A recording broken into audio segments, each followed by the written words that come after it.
All right, welcome into Patriots Snapshot Week 17. Patriots 7, Chargers 43-13 in the season, and officially the number 1 overall pick. Way to go, Pats! You did it. Accomplished the goal there. The boos rained down at Foxborough, in which Raymond was a part of. Fire Mayo chants in the stadium. We got a lot to get to on the dismantling of this team. Thank God we only have one of these left to do after this. Thank fucking God. It's almost over, boys. Until then, as we always do, let's start with some opening takes from the game on Saturday. Ray, you were there, so why don't you kick us off?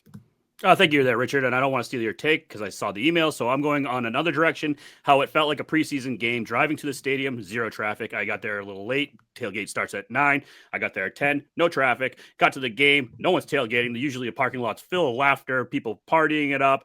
Nope, it was just us cooking some steak tips and chicken. Then we go to the game, and the stadium's half full. I mean, this is what we need. So maybe Kraft can say, "Holy fuck, what am I doing here right now?" You got to fire Mayo. You got to build. You got to do a rebuild from the rebuild, and that's what I think we have to do. You're saying the happiness was drained from Happy Foxborough? Yep, gone. Oof. That is sad. With that, hopefully you're right. Ticket sales will drop, and that is always the mover and shaker for owners in any league. Is when the bottom line drops. So maybe that'll be the ticket that gets us what we need and what we want. Bobby, your opening take. Johnny Kraft needs to walk down and take Drake May by the hand and lead him out of the building immediately. He needs to ship him back to North Carolina or wherever the fuck he wants to go for the offseason. He shouldn't play next week. He can't be around that shithole anymore. He gets dumber by the week. He's doing dumbass shit. He's going to hurt himself. You can see, we saw this weekend what great quarterback play looks like when they're confident and backed by coaching. They're unleashed, and it's fantastic to watch. Drake May, week by week, has become more dull because he's got nothing around him when we celebrate him throwing up a lollipop touchdown. Get him out of Foxborough. Let him cleanse off the filth.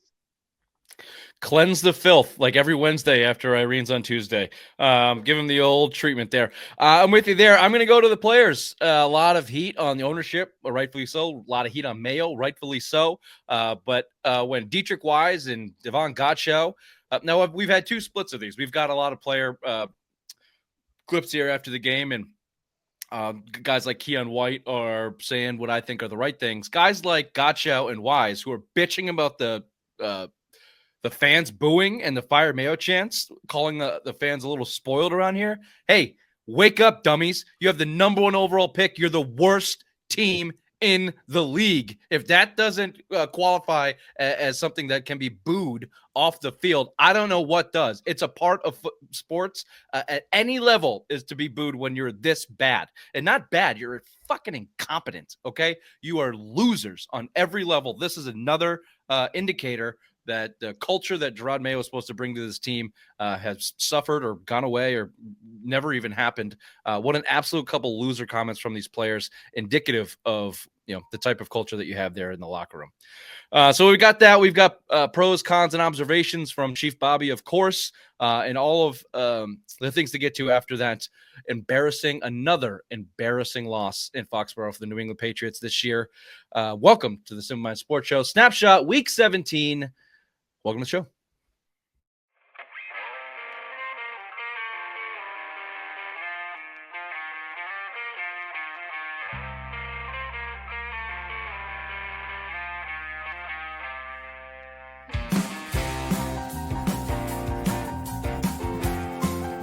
Apparently, the Celtics are dumb front-running pussies. This is the same team they have been for 4 years running.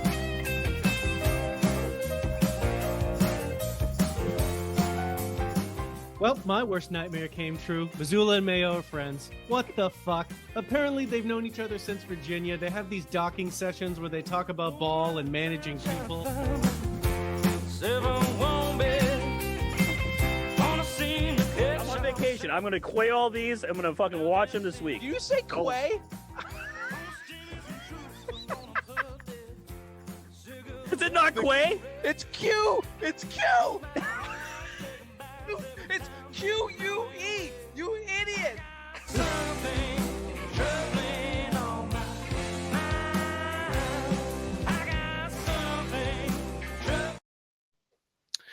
If you're watching on YouTube, you're very welcome. Wonderful looking crew here today. If you're listening on your favorite podcast platform, please rate, subscribe, review wherever you're listening or watching, and tell your friends. As always, tell your mothers. And tell them about the newsletter. Weekly, we send out our newsletter with all the latest blogs, all the latest podcasts, all the latest content, including our behind-the-scenes content that you can only get via our newsletter, whether that be our top 5 this week, Celtics trade destinations, or trade rumors, who could be coming to town, who could be out, as the Red Celtics are in a slump of their own. We've got Behind the Paywall, where we pay for all of the Boston Sports Journal, Boston Herald, the Globe, ESPN, Athletic. We take your top stories, round them up for you, give it our opinion, give you the synopsis. You don't have to pay for it. You don't have to read it. Just follow us. And coming new, we've got some super duper gambling advice. Stacking with Sammy Stacks. We're not sure exactly what we're going to call that yet. But your best parlays, over-unders, and everything else that goes with that, only from our newsletter. So click the link in the comments or in the description, or go to simplemindsports.com and join the weekly newsletter. This game, the Patriots have reached the point of the death nail of any professional franchise. No longer am I frustrated. No longer am I angry. No longer am I pissed off at what's going on with this team. I'm simply indifferent. I don't give a fuck. I don't give a shit. The game was on, but mostly Red Zone was on. When Drake May left the game with a concussion for being an idiot, I literally muted it and started reading a book. That's how little I give a shit. What book was it? About this game? No, I'm not going to do it. I'm going to That was a layup. That was a layup. Come on. It was a how-to, and it had to do with your mother's ass. It's reached a level of indifference, right? There's nothing that they could have done. We've been saying this for weeks, but there's nothing that they could have done that game. They could have went out and dropped 50 points. And if it was Drake May dropping 50 points, then that would have been great. He's literally the only thing that is worth watching to see if there's just a little kernel of hope and potential that we can take into next year, which, by the way, I don't know if this is because of the rest of the team, like Bobby put. I'm losing with every snap Drake May takes. His arrow is pointing down for me. When I look at the other rookies across this league and what they've been able to do, he is trending down. So that's probably the Patriots' fault, right? But there's nothing good from this team, and they've reached a level of indifference. The only thing that matters is the Monday after next week and what Crafts does. Until then, I don't give a shit. Unless they win and blow their number 1 overall pick that they've landed in. That'll be a real Patriots thing to do next weekend. We can talk about that if you'd like. But let me start with pros, cons, and observations, as we always do, from Chief Bobby. I start with an observation from the game. This should have, as always, Bobby writes it. I read it, Ron Burgundy style. Okay, this is what he says. They should have been shut out for the second consecutive year by the Chargers at home. Outplayed from the start. Only points on a lucky play. They only ran 15 plays in the first half. Could not block anything. Drake May gets dumber by the week in that shithole. The Chargers were in a total control of the game. It was non-competitive. May should not play in Week 18. The only positive to come out of this game is the fans chanting "Fire Mayo." Agreed. Raymond, I think we have a clip of Mayo addressing that.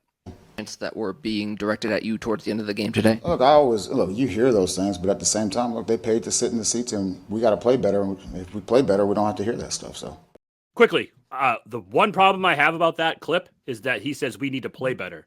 No, you need to start coaching better. He should have taken full ownership of that 40-7 loss and said we should have coached better, and maybe we could have had a better result this game, because it came down to coaching. You run a vanilla defense, you run a vanilla offense. Your special teams is putrid. You need to be better on the coaching side of the ball. There's so many things. That was just a complete and utter national TV embarrassment. That hopefully is the sort of performance that will force their hand. It must be infuriating as the owner. We know that they have feelings. They get up in their feelings. They're out of practice, number one, and even dealing with these sorts of situations, because Belichick handled everything football. But to have the fans literally chanting "Fire your coach," I don't even know what they would feel or think. And hopefully they've listened to everything the fans have said thus far this year. So I assume that now they're going to fire Mayo. Johnny Kraft was probably saying, "See, Dad? See? Told you he sucks." Told you, Daddy. Listen, they know. I told you. Fucking know.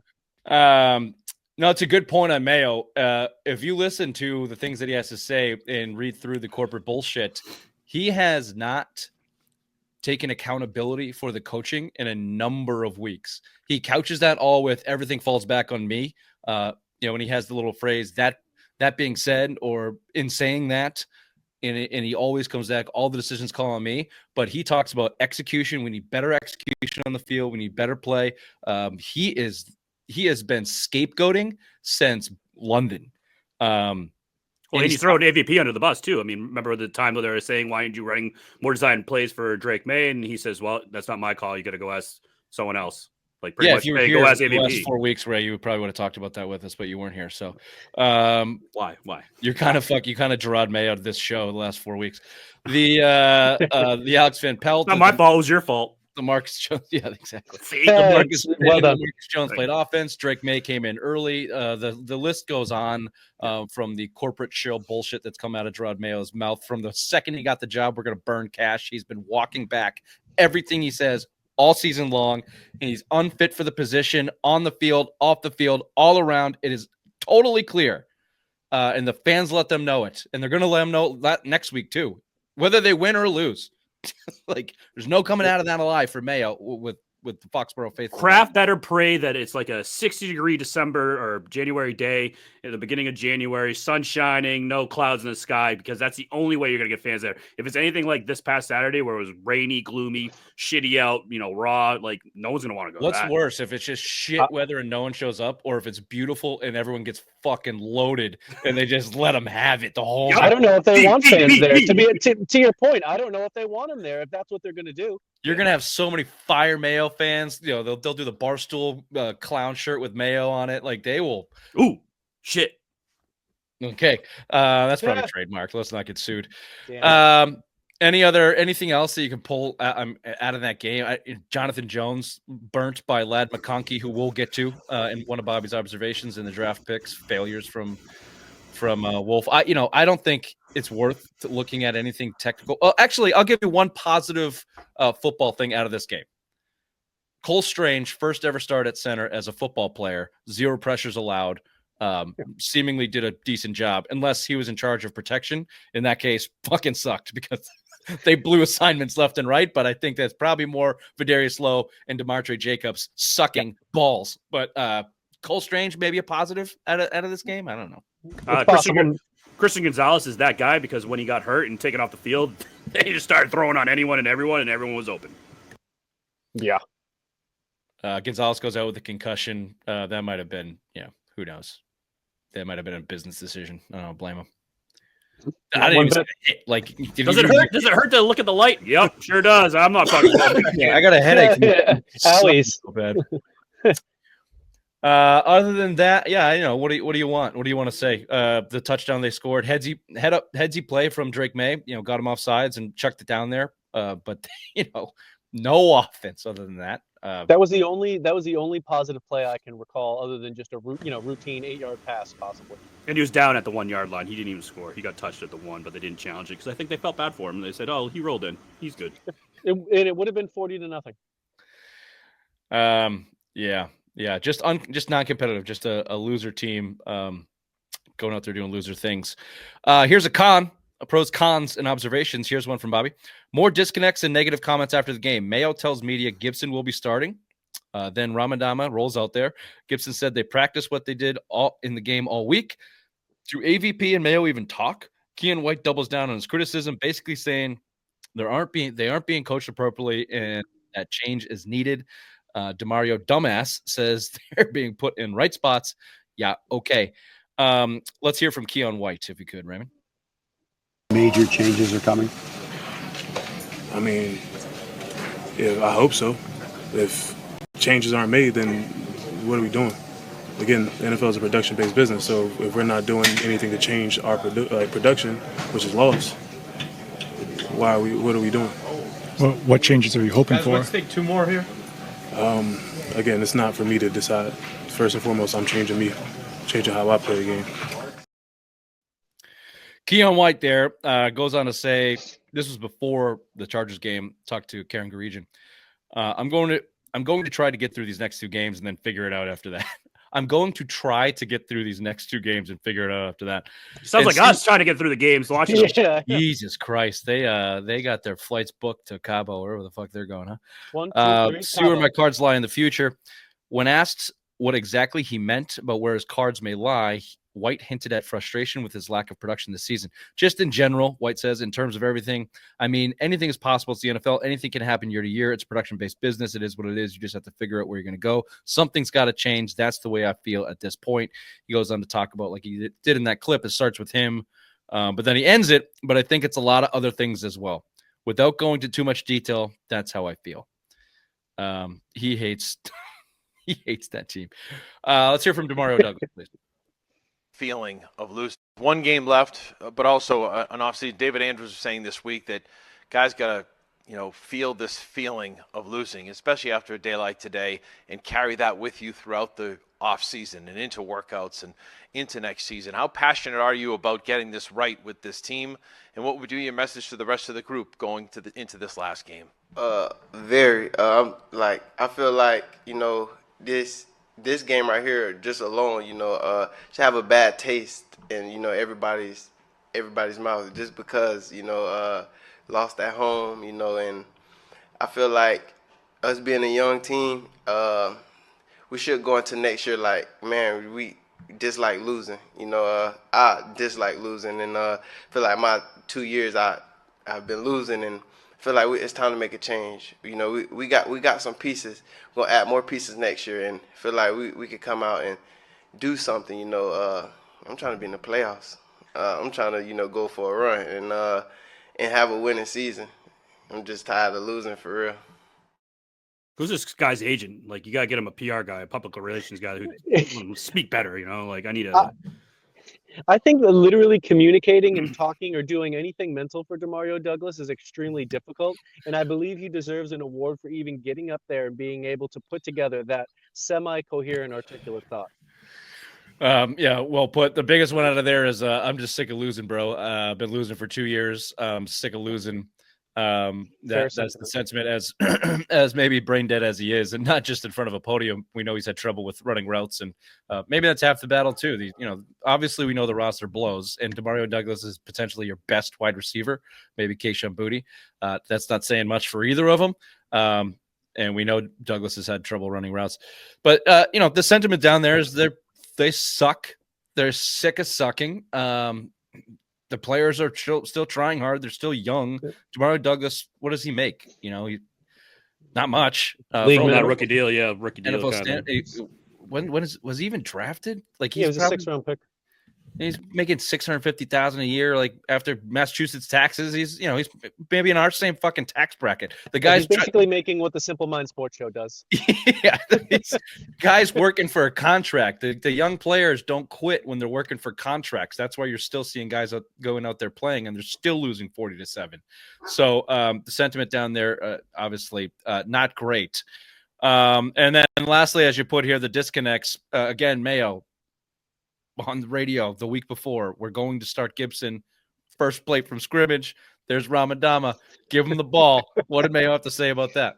Gerard, before the game, you said on the radio that Antonio Gibson would start at running back, and then Ramondre was on the field. What went into the last-minute change there? That was just a coach's decision. Coach's decision. Can I just follow up on that, Gerard? Did something change from the time you did the interview to the game to lead that, or was there a miscommunication that maybe the message wasn't handed down? I understand your question, Mike. Look, it's a coach's decision. So I'll leave it at that. Can I stop you before you go? We're going to replay this real quick, the first part, and just go through Mayo's head when she asked the question. He's like, you fucking bitch. Like, why would you fucking bring this Gerard, up? before the game, you said on the radio that Antonio Gibson would start at running back, and then Ramondre was on the field. What went into the last-minute change there? That was. Here's the answer. You fucking bitch. Why you bring that up? I wish everyone forgot all about that. God damn it. His eyes look drunk on suck. He's just so fucking filled with blow. He just blows so bad. He knows they blow. He has no answers for anything. He's just drunk on the suck. Probably hasn't slept. Although he doesn't strike me as a guy that gives a fuck either. Like, he's collecting his check. He's got his title. No, but Thunder's maybe- telling him he's doing a great job. First year. This is your first year. Don't worry about it, Mayo. You're doing great out there. Behind the scenes, he's like, God damn, we got to start the coaching search now. He just had half of NFL Stadium tell him to get fired. So maybe that's starting to sink in. Every week it's another gaffe from Mayo at the podium. Nothing new there. Another observation: the Patriots were completely bamboozled and fleeced in the draft by the Chargers. The two teams, this is me, they swapped second and fourth rounds. The Pats drafted Polk and Baker, wide receivers, assholes.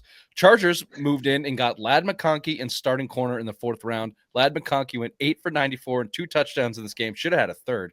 He got overthrown. On the season, 77 catches, 1,054 yards, 7 touchdowns, a complete failure by the front office. Wolf out. And I'll add this. There's no evidence that a single coach or personnel person has improved this team this year. And the proof, people argue Drake May. Drake May is the proof that is true. They get no credit for drafting Drake May. He was the third quarterback off the board with the third pick. That was a no-brainer. They didn't think. They didn't do anything. They just took the guy. If it was Jaden Daniels, they would take him. If it was Caleb Williams, they would have taken him. If it was J.J. McCarthy, they would have taken him. He was the third guy on the list. They took him. And then every other draft pick has been a complete failure or no-show. The Drake May success, if that's what you want to call it, I'm going to tell you he has not been actually a success. I'll get into that further. Go to SilverMineSports.com this week. That's just his pure athletic talents. It's the same shit he's been doing at North Carolina, running around trying to make chicken soup out of chicken shit. There's been not a single shred of evidence that a single coach, a single personnel staff, anybody in that building has improved this team. And that's evident on the field and off the field from their draft standpoint. And to see this laid out in front of you with Ladd McConkey after their swaps there, the evident one was that second round when they traded back for Polk and they had McConkey in their lap. And they had Coleman went the pick before to the Bills. Yep, he went. Either way, it's a good point made by Bobby. They were just you're muted, Ray. Were they from the Chiefs? Wasn't it that we traded with the Chiefs? No, they wanted to move up to get Worthy. They failed at moving up in the first round. They failed at moving up in the third round to get the Chiefs left tackle. I can't pronounce his name. But the Chiefs made the moves, the two moves the Patriots wanted to do. The Patriots failed at making those moves. The Chiefs moved up in the first round, got Xavier Worthy. They moved up in the third round, got their starting left tackle. Patriots tried to do both those moves. They failed. So then when the second round came, I think maybe they wanted Coleman, and he went. Leggett was still on the board. Xavier Leggett, yep. He was still on the board. They passed on Leggett and they passed on McConkey to take Polk. They traded back a couple, and then he just drained you for 2 touchdowns and 94 yards in Foxborough. And by the way, what other franchise has had more success with an undersized, shifty white wide receiver than the New England Patriots? That should just be in fucking written somewhere in stone that you take that guy and put him on the field in New England. That's a New England fucking Patriot. Idiots. Anyone want to elaborate more on that? Bobby, you covered it well. Yeah, I mean, you covered it well. It was, and also the only thing that Polk did in the game, he had a ball that he was going to catch. He drops it and falls on his face and walks off. He is 100% a bust. I held out hope that he could possibly come back and show some signs. He's just, I don't think he can play. My whole thing, too, is that everyone's saying fire Mayo, but you got to fire Wolf. I mean, he was the guy that orchestrated this whole draft. I mean, do you feel comfortable him going and pulling the trigger next year if we have the first overall pick and they making this trade heist, like the Bears did against the Panthers and, any other great draft day fleece, like you need someone that can orchestrate that and actually evaluate the talent because you're going to get a plethora of picks and you got to be able to do something with those picks and not have a bust like you did this past draft. Yeah, and to sum it all up, we can get into that. Here's the last con from Chief Bobby. This was an overall embarrassment for the organization in a standalone national TV game. The announcers were detailing the pathetic nature of the team all game. Russ Tucker, the color guy, said the Pats had both the worst wide receiver and lines in the league, repeatedly called the team out on numerous mistakes and negative trends, while also pointing out the roster management mistakes as well, saying that they have given out a lot of bad contracts and drafted like donkey dick. I don't know if he actually used those words, but that's basically what he said. He said donkey dick. Can I just add, the announcers were ethering the Patriots. Was that Chris Rose? Yep. Yeah. They were ethering the Patriots, but also they suck at their job. Go ahead, Bobby. No, I was gonna. Sorry, they were so bad, but Ross Tucker was eviscerating them. He was just laughing. It all started when Gibson didn't start. He was just laughing. He goes, "We were told an hour ago that Gibson was gonna start. Now this guy comes out. What the hell changed?" He goes, "I can't wait to hear the reason for this." Yeah, they went to the practice. They saw it was a clown organization. They talked to the coach. Like they probably went. They were like, "Oh, everyone has quit in this building. This is going to be a train wreck," and then it all came to fruition. I thought maybe the NFL was because on NFL Network, who's doesn't do a lot of games. I thought maybe like their sound was off. Sometimes you don't get the right mix between the announcers and the stadium. Yeah. But maybe the stadium was just that empty and that quiet that like it was. It just felt like the announcers were speaking into a echo chamber. The broadcast sounded like shit. They corny, crappy, but they did blast the Patriots, which was incredible. And seeing as we're here, let's go full circle before we get to the bottom line to end the show. Can we just hear Devon Gaucho talking about the fans booing? Coaches that you referenced, the words about the coach. Did you hear the fire Mayo chants and games? But the fire Mayo chants is just ridiculous. I mean, the guy's first year, his first season. It's not going to be golden. We didn't expect to go win a Super Bowl this year. I get it. Nobody wants to get beat 40-7, but the fire Mayo chants is just ridiculous. No, it's not. No, it's not. No. Why do you look like Mr. Huxtable? What was that? What was he? Heathcliff. Watch your drinks. You went on to say, and Dietrich Wise said something similar, like I said in the opening take, that Patriots fans are spoiled. Hold on there a second. Go ahead. You got Wise? Go ahead. Oh, there you go. This is Dietrich Wise. With all due respect to Patriots Nation, they're a little spoiled. We don't appreciate the booze. We don't appreciate you sucking ass for years. We don't appreciate the outburst against Mayo. If you're a fan, be a fan with us through thick and thin. That's what players and dumbasses that come out and talk like this don't understand or don't want to comprehend. This is what you don't want is me. You don't want me muting you and reading a book. You want fans booing who are still invested. You want the Raymonds of the world going to that game in shitty weather, drinking and sitting in nosebleed seats, actually still investing in the game, you fucking donkey. So once the boos stop coming and once you get a Jacksonville Jaguars stadium where they just want to go to the pool and see some boobies, that's when you're in trouble. Okay. And you're close, Dietrich. So you better hope they boo. You want them to boo. And by the way, you haven't won a playoff game in 6 years. You're the worst team in the league. You were the third worst team in the league last year. You're trending down. There's not a sign of hope that you can turn in the right direction. And Gerard Mayo has been an utter disaster all season long, both on and off the field. So what do you want them to do, you idiot? And where have you been, by the way? You suck too. Here's my big question. Obviously, we believe they have to fire Mayo, but everyone has the assumption that they're going to get someone better than Mayo, right? And I guess I get it. That's probably extremely anyone simple. is. I get it. But everyone has Mike Vrabel in mind or Ben Johnson or some of these big names. If they are not available, maybe they don't want to come to the shithole that is New England. Is it an outright? You have to obliterate this front office and coaching staff as is, and start with whoever you can get.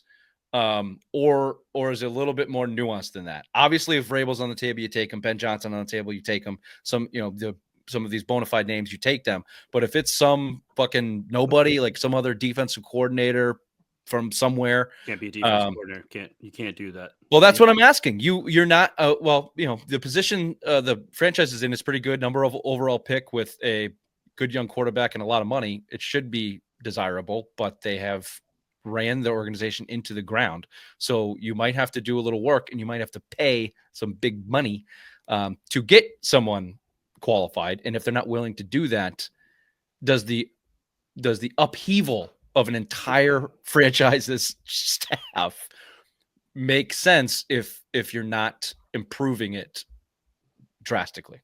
Yes, because it gets rid of Mayo.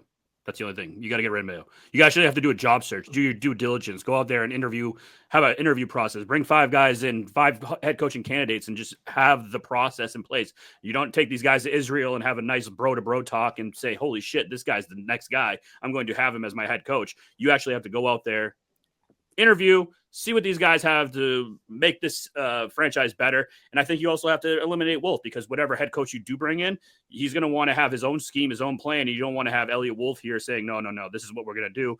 It didn't work this year. You didn't draft well. Your free agents that you brought in are all bust, except for Gibson that you said was going to start this week that didn't. So therefore, you got to clean house. Everything's new. Do the process over.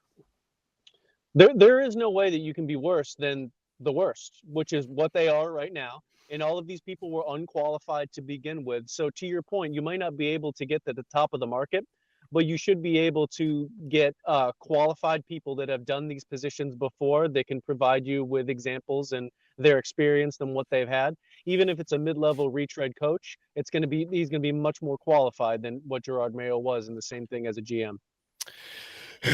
Yeah, I think that's true. I think the biggest thing that they've lacked is cohesion. The Crafts patched together both sides of the ball. The front office, this was not the way that it's generally done. Generally, you bring in a head coach who hires everybody around him, or a GM that does the same. And these were patchworks. And obviously, they have not been on the same page since the beginning, and they continue to not get on the same page.